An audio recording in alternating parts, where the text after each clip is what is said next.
Palavra da Verdade, a exposição bíblica com Hernandes Dias Lopes. É um privilégio poder partilhar com você nesta noite a preciosa Palavra de Deus. E eu convido você para abrir comigo a sua Bíblia na carta de Tiago, capítulo 3, e nós vamos ler do verso 1 ao verso 12. Tiago, capítulo 3, versos de 1 a 12. Depois que nós terminarmos a leitura, eu peço que você continue com a sua Bíblia aberta, porque é muito importante você acompanhar comigo a exposição desta passagem.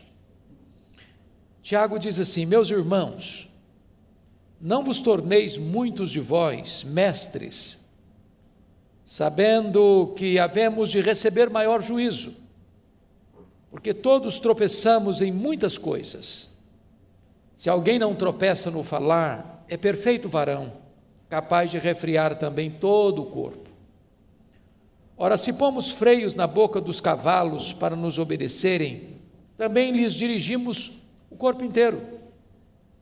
Observai igualmente os navios que, sendo tão grandes e batidos de rijos ventos, por um pequeníssimo leme são dirigidos, para onde queira o impulso do timoneiro.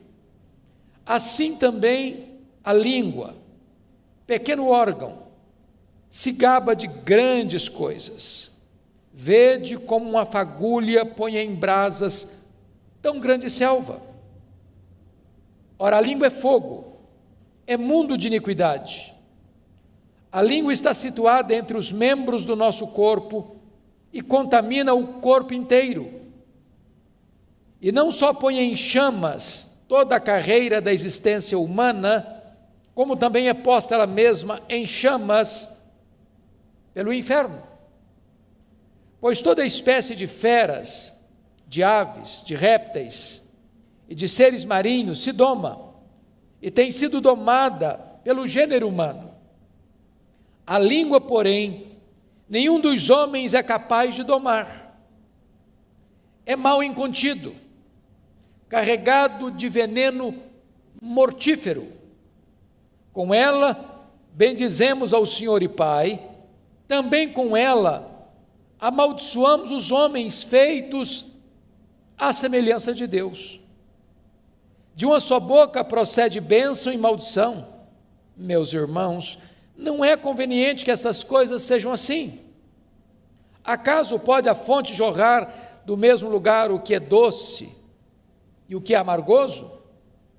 Acaso, meus irmãos, pode a figueira produzir azeitonas ou a videira figos? Tampouco fonte de água salgada pode dar água doce. Eu gostaria de conversar com vocês sobre o seguinte tema hoje à noite: cuidado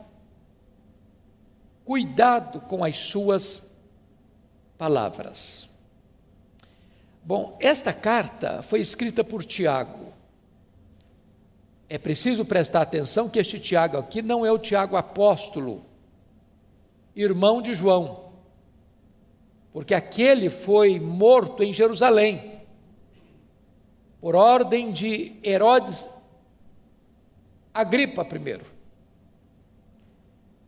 Este Tiago aqui é o Tiago irmão de Jesus, filho de Maria, que foi um dos líderes da igreja de Jerusalém.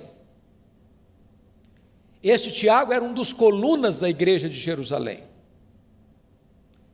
E esta carta que ele escreveu é chamada de o livro de Provérbios do Novo Testamento, porque é uma carta prática, que trata de assuntos práticos.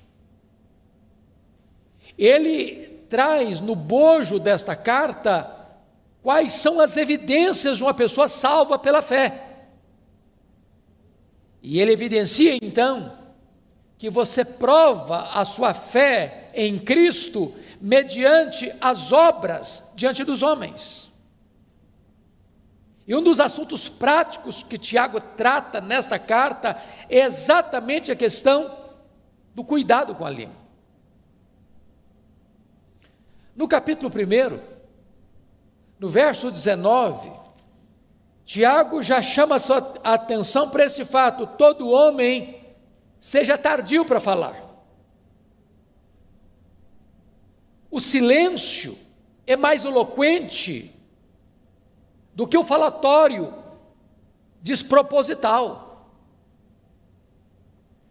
E ele avança um pouco mais no capítulo 1, no verso 26, e vai dizer: se alguém supõe ser religioso, deixando de refriar a língua, antes enganando o próprio coração, a sua religião é vã. O que Tiago está dizendo, que se de fato você e eu somos religiosos, no sentido de sermos legítimos cristãos, isso implica em que a nossa língua terá controle, haverá domínio próprio. Quem está no comando da nossa vida é o próprio Espírito de Deus. E isso também na área da comunicação.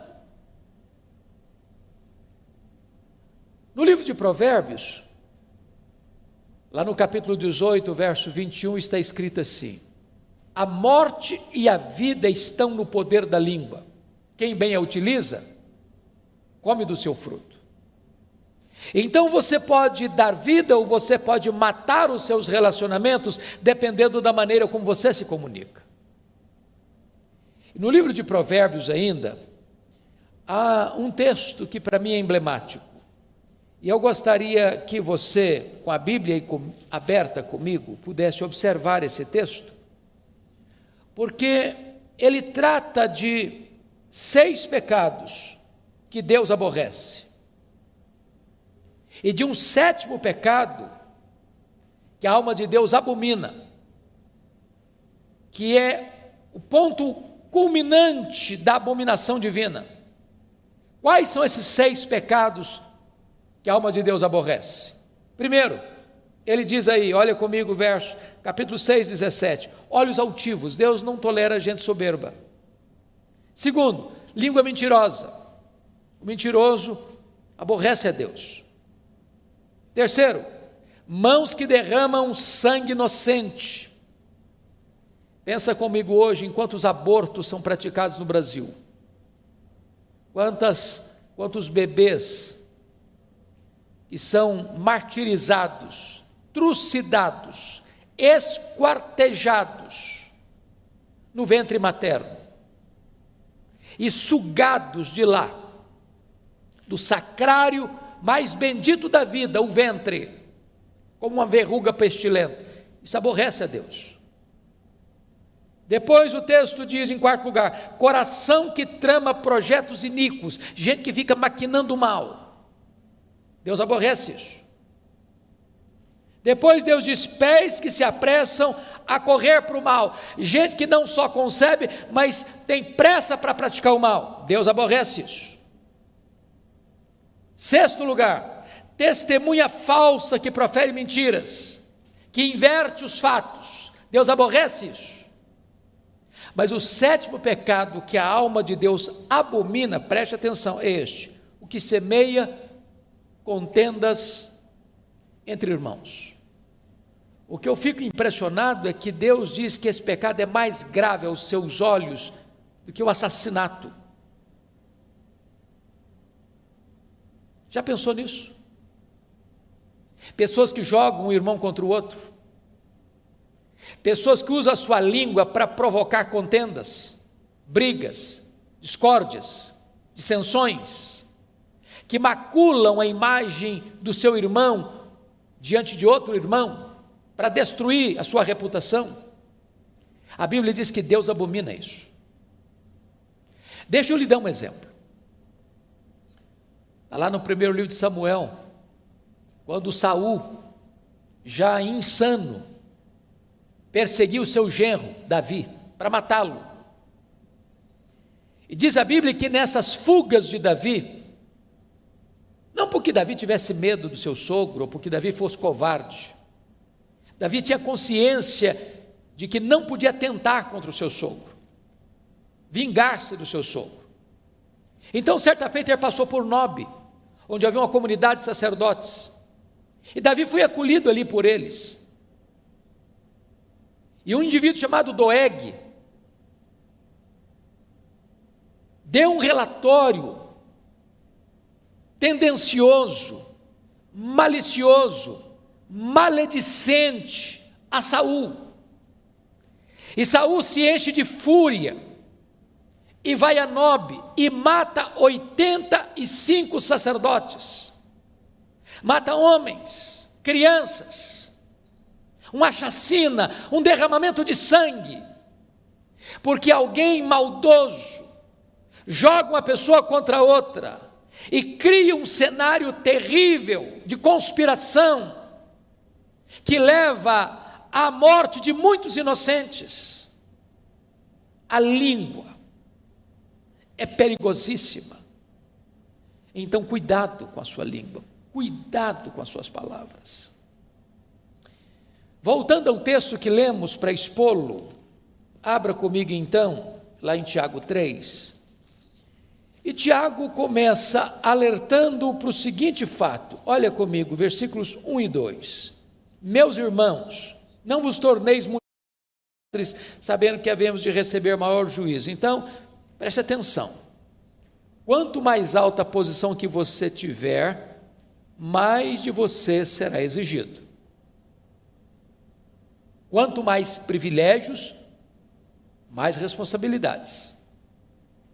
O grau de exigência vai crescer. Mas no verso 2 ele diz assim: porque todos tropeçamos em muitas coisas. A primeira realidade que eu noto nesse versículo é que Tiago está sendo prático e honesto. Se você é uma pessoa honesta, você sabe que você também, como eu, nós tropeçamos. Tropeçamos na nossa própria língua.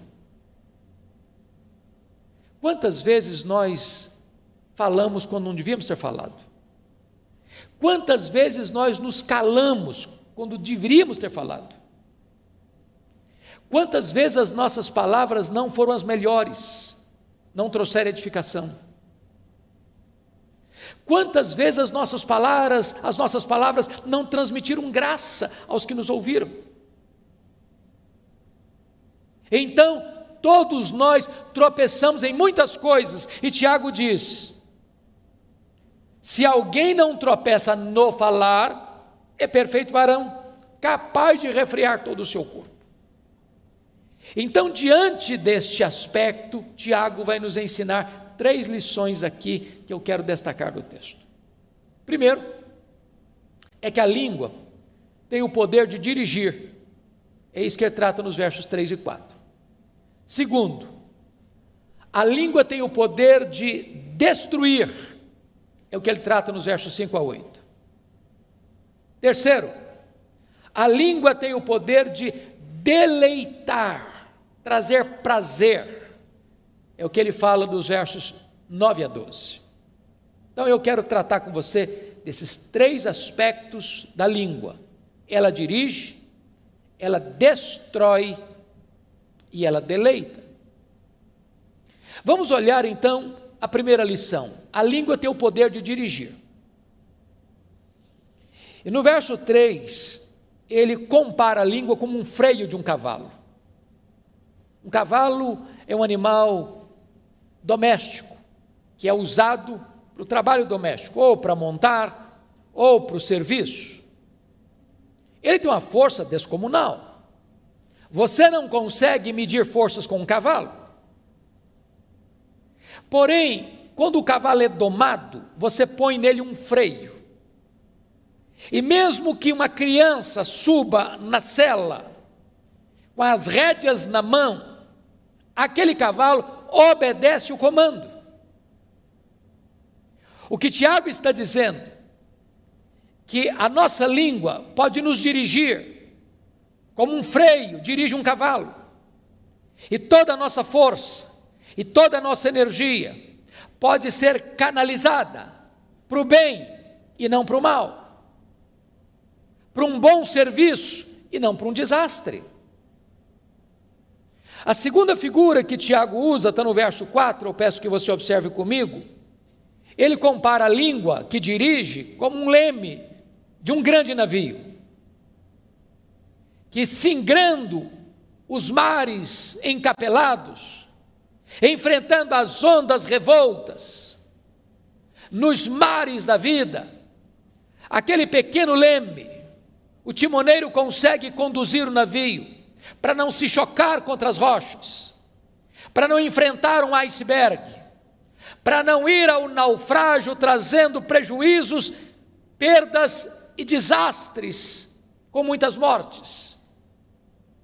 Então Tiago está dizendo que da mesma maneira que um leme pode conduzir, o timoneiro pode conduzir o navio nos mares revoltos da vida, se você tiver domínio na sua língua, se a sua língua estiver domada pelo Espírito Santo, você vai ser conduzido em segurança, não permitido que você produza desastres por onde você passar. Este é o primeiro aspecto. Bom, você conhece tantas pessoas que por causa das suas palavras levam pessoas à ruína. Eu já assisti alguns filmes, por exemplo, da Segunda Guerra Mundial. É sabido de todos que Adolf Hitler era um orador que eletrizava as multidões. Ele conseguia manter presa uma vasta multidão com os seus discursos eloquentes, mas induzindo essas pessoas para o mal, para a destruição, para a ruína. E foi um dos homens mais perversos da história, um homem que manchou suas mãos de sangue e deixou um legado inglório, vergonhoso, desastroso para a história da humanidade, porque esse dom da palavra foi usado para o mal. Ao mesmo tempo você pega o exemplo de Martin Luther King, que foi um homem que usou o seu discurso, não para provocar desavença, dissensão, guerra, mas num tempo de grandes tensões no seu país, de segregação racial, ele consegue fazer um grande movimento de paz, porque você pode dirigir a sua vida para o bem ou para o mal. Quem domina a sua língua, consegue dominar todo o seu corpo. Mas agora, Tiago vai tratar da segunda figura, a língua tem o poder de destruir. E eu chamo a sua atenção, porque ele vai dizer no versículo 5, assim também a língua, pequeno órgão, se gaba de grandes coisas. Vede como uma fagulha põe em brasas tão grande selva. O ano passado, e este ano também, nós tivemos no mundo muitos incêndios, terríveis incêndios, na Austrália, na Califórnia, na Amazônia. Nós tivemos incêndios de grandes monumentos, como a Catedral de Notre Dame, em Paris. E às vezes, uma pequena fagulha, um fósforo que você risca, ou uma guimba de cigarro, pode provocar um incêndio avassalador, descomunal, de consequências trágicas, de prejuízos colossais. Assim a língua. Um comentário maledicente, sobretudo em épocas de fake news, de redes sociais, onde se mina a reputação das pessoas, se espalha mentiras acerca das pessoas, se induz as pessoas a formarem uma opinião errada acerca de outras pessoas. E esta pequena fagulha vai provocando incêndio, e vai alastrando esse incêndio, e vai destruindo pessoas, e vai arruinando reputações, vai tendo assassinato de reputações. Então cuidado com a sua língua, não promova mentira, não promova maledicência, não coloque as suas mãos para espalhar mentiras e fake news. Cuidado, cuidado com a sua língua. Olha comigo o versículo 6. Ora, a língua é fogo, é mundo de iniquidade. A língua está situada entre os membros do nosso corpo e contamina o corpo inteiro. E não só põe em chamas toda a carreira da existência humana, como também é posta ela mesma em chamas pelo inferno. Em outras palavras, aqueles que permanecem nos pecados da língua e não se arrependem deles, estes não herdarão o reino de Deus e sofrerão penalidade eterna nas chamas que não se apagam do inferno. Isso não é coisa pequena. Não é coisa pequena. Nós já falamos aqui à luz de Provérbios 6, que este é o pecado que a alma de Deus abomina. Mas deixa eu dizer algo para você ainda. Além da língua ser perigosa, porque é como um fogo destruidor, agora veja comigo no verso 7, que Tiago vai dizer que a língua também é indomável. Pois toda espécie de feras, de aves, de répteis e de seres marinhos se doma e tem sido domada pelo gênero humano. Então, as aves, os animais da terra e os peixes do mar, os voláteis, os anfíbios, os peixes e os animais que rastejam pela terra, todos podem ser domados, todos, e domados pelo homem. Agora olha comigo, por gentileza, o verso 8. A língua, porém, nenhum dos homens é capaz de domar. E Tiago prossegue, é mal incontido. É mal incontido.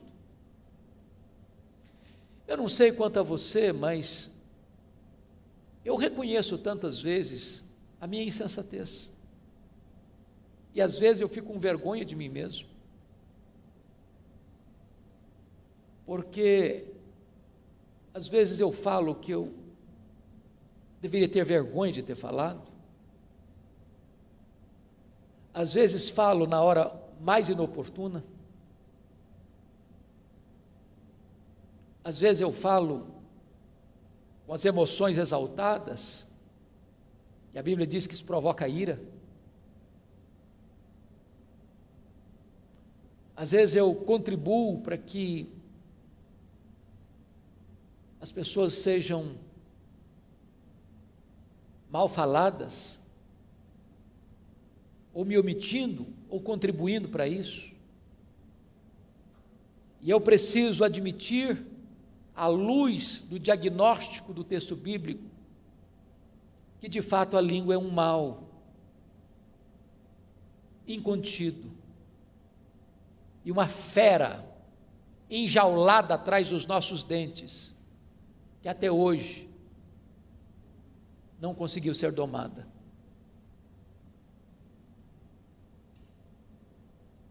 Se esta fera não tem sido domada, mais do que nunca, vale então o alerta: cuidado com as suas palavras.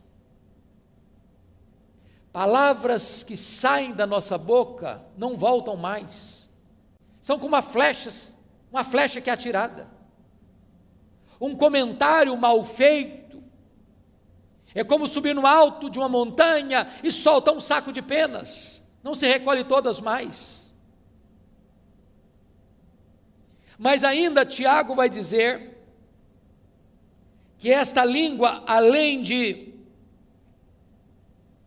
perigosa e indomável, ela é também um veneno mortífero. Olha comigo o versículo 8. Ela é carregado de veneno mortífero. E esse veneno é pior que o veneno de uma cobra. Porque o veneno da cobra é o próprio Deus quem coloca nela. Mas esse veneno da língua não é Deus quem coloca. É a malignidade do nosso pecado. É a inclinação da nossa carne que é inimizade contra Deus. E quantas vezes esse veneno letal, mortífero, tem sido a causa de tantas desavenças, de tantas separações, de tantos divórcios, de tantas famílias divididas, de tantas igrejas em conflitos, de tantos relacionamentos desfeitos, de tantas inimizades estabelecidas, de tantas guerras promovidas, de tanto derramamento de sangue. Cuidado com as suas palavras. Mas Tiago avança um pouco mais para nos informar algo tremendo nesse texto, é que a língua também é incoerente. Incoerente. É o que vai dizer dos versos 9 a 12. No verso 9 ele diz: com ela bendizemos ao Senhor e Pai, também com ela amaldiçoamos os homens feitos à imagem e semelhança de Deus.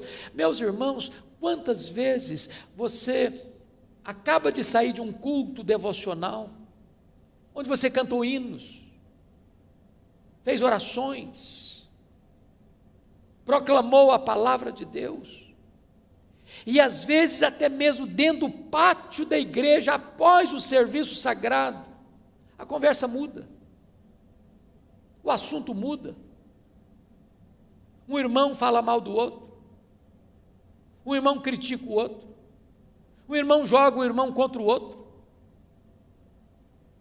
ao mesmo tempo que com esta língua eu louvei a Deus, com a mesma língua, daqui a pouquinho eu já estou falando mal do meu irmão que foi feito à imagem e semelhança de Deus. Que incoerência! E Tiago então vai fechar, e eu termino também, com mais duas figuras.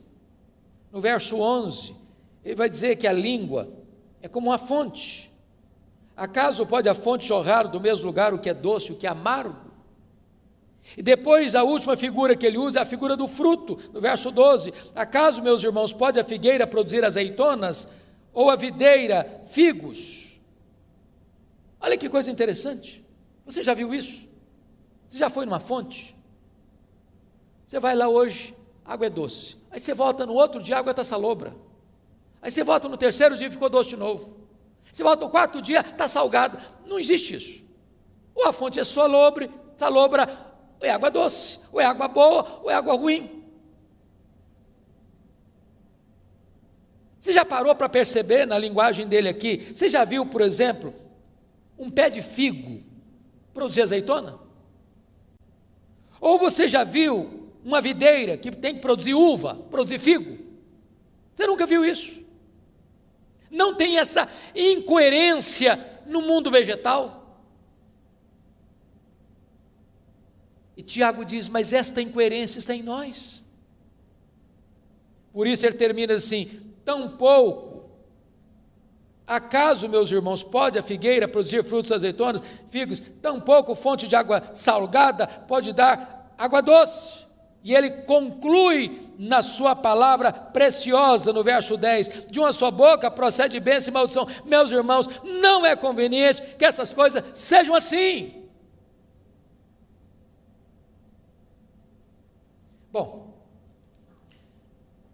eu sei que diante dessa exortação de Tiago, nenhum de nós pode estufar o peito e dizer: esse problema não é comigo, esse pecado aí eu não enfrento, eu não tenho.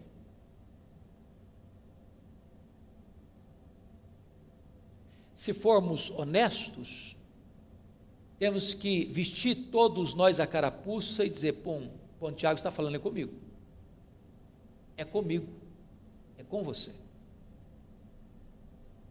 Qual a orientação que a Bíblia nos dá? Meus irmãos, não é conveniente que seja assim. Nossa língua não deve ser incoerente. Não pode ser hoje uma fonte de água boa, doce, e amanhã uma fonte de água salgada. Não pode hoje esta fonte, conforme diz o verso 10, proceder dela bênção, e amanhã a mesma fonte proceder maldição. Então peço a sua vênia, para encerrar, lendo um texto da Bíblia. com você, que é Efésios capítulo 4, verso 29, e aqui com a leitura desse texto eu encerro. Olha o que Paulo vai nos ensinar sobre este assunto.